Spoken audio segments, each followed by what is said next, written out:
Hello, we're talking about The Last of Us today, the HBO show, season 2, episode 4. This is the first video I'm making about the show, and I'm starting on episode 4. I know it's awkward, it's a little weird. I do plan on talking about the first 3 episodes, maybe in one big video. I'm just kind of going through each one, rating them, talking about them. But this video is going to be solely about episode 204, season 2, episode 4. The bulk of the episode will just be narrative. It'll just be, kind of in order or based on each subject, whether it be the A story, following Dina and Ellie, or the B story kind of following, in this episode, Isaac and the WLF and that kind of, all of that stuff with their origin and stuff. But either way, that's kind of the structure. I'm just going to talk about mostly the narrative, and then I'll rate the narrative, and then I'll just go briefly on cinematography, soundtrack, visual effects, and I'll just give it a rating overall. I'm going to try to breeze through everything I have here because I have literally an essay just about my thoughts. I'm going to start out by talking about the Fedra flashback, the cold open. I wasn't expecting this. This actually, caught me off guard because I don't think we got this context in the game. We open on soldiers in a convoy, a Fedra convoy, and Josh from Drake and Josh is telling jokes and stories just about how they would harass what they call voters. And we learn from Isaac, he explains after one guy, he seems to be kind of like a rookie. This guy asks, why do we call them voters? And Isaac explains, well, it's because we took their right to vote. We basically stripped them of their voting rights. After this, we see the convoy stops because a bunch of people just appear in the road, and Isaac comes out of the convoy and he tells everybody to stay back except for the kid, that one kid. They step out and they go up to meet Cassie and Lexi's mom from Euphoria. To put it simply, because I don't want to just narrate what happens in the episode, he defects to the WLF from Fedra. He kills his troop except for that kid, and we can assume that the kid joins him because he says, make your choice. But he joins a WLF. And so this is an interesting cold open because it's context that I don't think we got in the game. And it's kind of showing that Isaac was skeptical of Fedra and he kind of just didn't agree with them and switched over to the WLF. In the behind the scenes kind of clip or footage for this episode, the actor that plays Isaac, I don't remember his name, I'll have it somewhere on the screen. He explains that this sort of cold open is meant to show that he doesn't necessarily betray Fedra in this scene. It's more of the other way around, where he feels that Fedra betrayed him in his ethics and his morals and the way that he thinks the citizens should be treated. Obviously, we see that he doesn't like the way that the voters or the citizens are treated. So he leaves them for the WLF as we see that happen. On the topic of the WLF, flash forward in the interrogation scene, we see, oh my god, I love this interrogation scene. Obviously it's horrifying.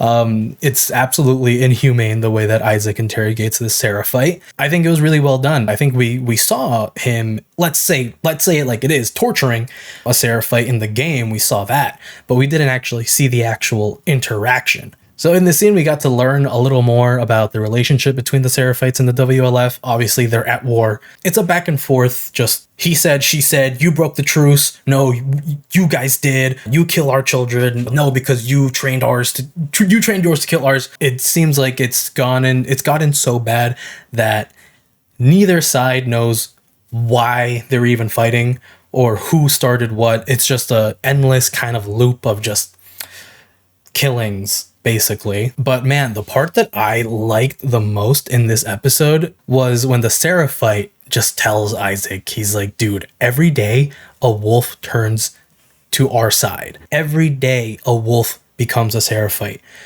But no Seraphite ever becomes a wolf. And that just sets Isaac off. He kills him right on the spot. He kills him. I think that this directly links to the cold open. I think it's supposed to represent Isaac becoming the very thing he swore to destroy, so to speak. The Seraphite's talking about wolves leaving their faction to join a new faction. That's exactly what Isaac did, but he left Fedra to join the WLF. I think this detail and this fact that this Seraphite is telling him is just sort of like it's reminding him of what he did. And I think he doesn't want to accept that he might be the new Fedra. He is now the thing that people are running from, that they don't agree with anymore.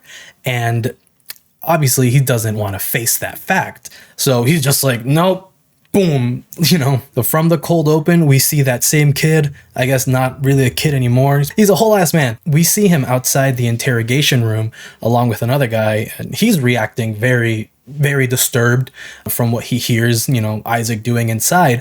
But this guy, he used to be so sympathetic. Now he's like, good. That Seraphite deserved what he got. Calls him an animal. This is the same guy we saw. Same case with Isaac. He has turned into the same thing that he kind of rose up against. Both of these guys disagreed with the overall organization they were part of, and they said, this is immoral. We don't agree with this anymore. We're going to go to this new faction to basically join an uprising. And now they are this crazy, immoral, like, look at the way they tortured that Seraphite. Oh my god. But basically, I think it's supposed to sort of, show us that they are now as bad as Fedra, and they became the very thing that they decided to rise up against long ago. So I thought that was really cool. I think it's really cool that we're seeing a lot of context for the WLF, Isaac specifically. So really well done. I really like the B plot here. I just want to mention no Tommy. No Tommy still. That's kind of concerning, considering Tommy was a big part of the game. The whole reason that we're there, well, not the whole reason, obviously we're there to get revenge, but part of it was because, what's her name? Maria was like, bring my husband back. All right. Like, I'm going to let you two go. Dina and Ellie, just bring back my husband. And that's not the case here. They snuck out. Tommy, as far as we know, he's still in Jackson. So maybe there's a way that Tommy still ended up going to Seattle, or maybe now he's coming after Dina and Ellie because he feels responsible, for Ellie's safety. So he's like, well, I have to go protect her now. I just really hope we get that crash out, that Tommy crash out that everyone wants to see. If HBO doesn't understand that, then it's like, come on. The Ellie and Dina guitar scene, this was great. I'm glad they didn't change Take On Me for, any other song. Obviously in the game, they're already kind of together. They had already hooked up. But in the show, we know that they don't hook up until this episode now. They didn't hook up in the second episode where they technically should have. But I think that's okay. Ever since episode 2, I've been sort of on the side of the slow burn of their love story, just because I feel like it kind of raises the stakes a little bit. I don't know. I feel like it kind of adds more buildup. I think I like the idea of Dina questioning her sexuality a little bit. She's like, oh, well, I'm straight, so like that kiss didn't mean anything. But then again, I wasn't drunk. I wasn't that, inebriated. So I think there's some good character development to be seen because of the fact that they're delaying the actual like hookup scene. And we see this in this guitar scene. We kind of see Dina, she's looking at Ellie as she's playing the song, and she's having this big emotional reaction where you can see the wheels turning in her head. She's like, oh, I might be in love with it. Like, I might actually be in love with Ellie. And, as someone that claims or has claimed to be straight up until this point, it's a profound, big thing that you kind of have to think about. And seeing that sort of happen in Dina's, you see it on her face. She's processing her feelings. And I think this was really, really good. I'm glad that we got this. I'm glad that, we got the slow burn. I think it was nice that they made us wait and that they gave us this guitar scene and allowed us to sort of feel that. So moving on to their whole discovery of what the Seraphites left behind of the WLF, that was gruesome. I think that's directly adapted from, one of the scenes in the games. And this works. The scene in the subway with the horde of infected I liked it. It was good. I guess, it's just, hordes of infected. I think we are getting more of the infected now in season 2 as opposed to season 1. I feel more fulfilled this season with the infected. So that was good. The one thing that I will say about the infected is that a lot of the runners they just look like normal people. And I know that's like the first stage of the infection and they don't really have anything going on their faces, but I feel like there should be more, more kind of like veininess, bloody faces and stuff. I paused the episode and it was just like one of the runners and his face was just completely clear. I don't know if it was just like, I don't know, maybe there's something wrong with my screen, but that's the way that I saw it. I was like, you guys need to put more blood on these people's faces because they just look like a crazy guy. I don't know. But aside from that, I like a good horde. The big bite that happened. I like the tension of Dina, not contemplating, I guess. She was gonna shoot. She had her gun pointed at Ellie. I like that tension, but I just kind of can't get over the just idea that Dina was like, immediately, I need to just off her. Like, we know that the infection doesn't kick in like that, like Tess got bit, but Tess went a good minute before she actually revealed, hey, I'm bit. So we know that it doesn't happen immediately. Dina could have been more hesitant and, there would have been more conversation that could have happened if she would have just waited, just given her a second. I don't know. It's just a little confusing for me for her to just be like, okay, I'm immediately going to just shoot you right now. Don't make it any harder than it needs to be. I like the idea. I like what they did. It's just maybe she could have given Ellie a little more chance to talk because realistically, I don't think you would just do that to someone you love. Just immediately be like, okay, I'm going to put you down now. It was a good scene. It was tense, but just the way that she immediately was like, I'm going to shoot you now was just a little odd to me. The hookup scene. So this was the big part of the episode where I was like, wait, what? We're doing this now? Because I liked the slow burn, but when they started, like when she just was like, I'm pregnant, and then they just started swapping spit immediately, I was like, I thought we were going to wait a little more. And I was expecting for it to be faithful to the game at this point, have Ellie be upset about the pregnancy. But we didn't get that. She was over the moon. She was like, I'm going to be a father. Which this would have been okay if the source material didn't exist. Like, I don't mind what happens in this scene if it were just a normal show that just didn't have any context to it. But since we have the source material, the context of Ellie, wanting revenge and just being on a revenge quest here, this would be fine if it weren't for that. But because we know that Ellie is supposed to be, bloodthirsty, just waiting to tear Abby apart or anybody that was, there in that room, it just feels so bizarre for her to be okay with it when we know that in the game, she was not okay with it. In the game, her reaction isn't, congrats, oh my god. Her reaction is, you should have told me sooner. We could have turned back so I could do this alone. You're a burden to me now. And we don't get that. She's over the moon about it.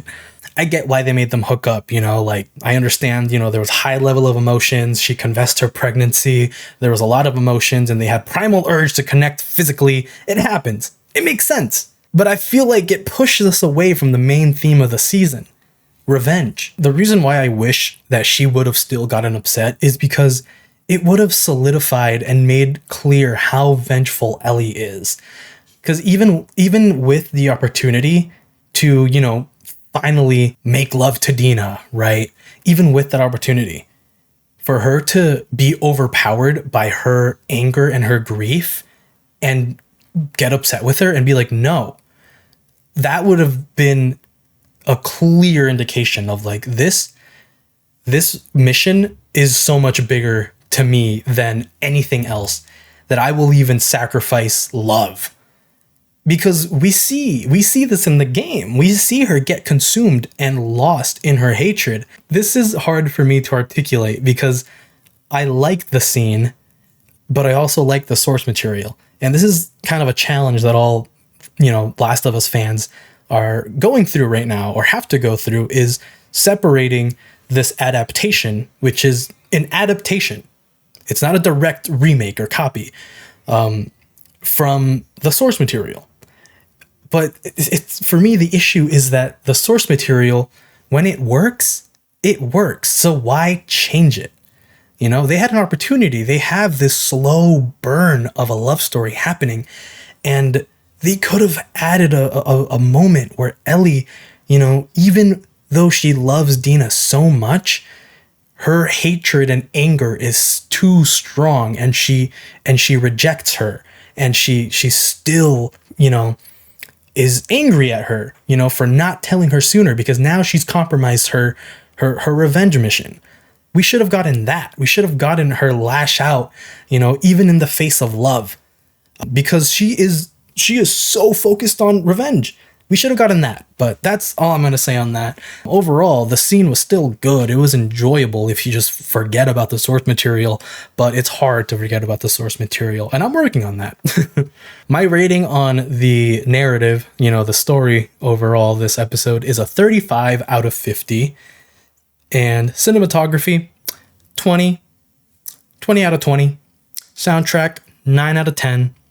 Effects, 8 out of 10. And I'm going to give it 3 bonus points, just because I loved the interrogation scene so much, and I think it really made me interested in the WLF more than even the game had me interested. Like, this just gives me more context for this group.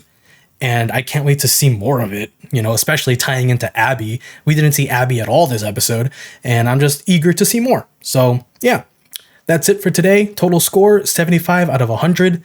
A C. Either way, thanks for watching. See you next week, and goodbye.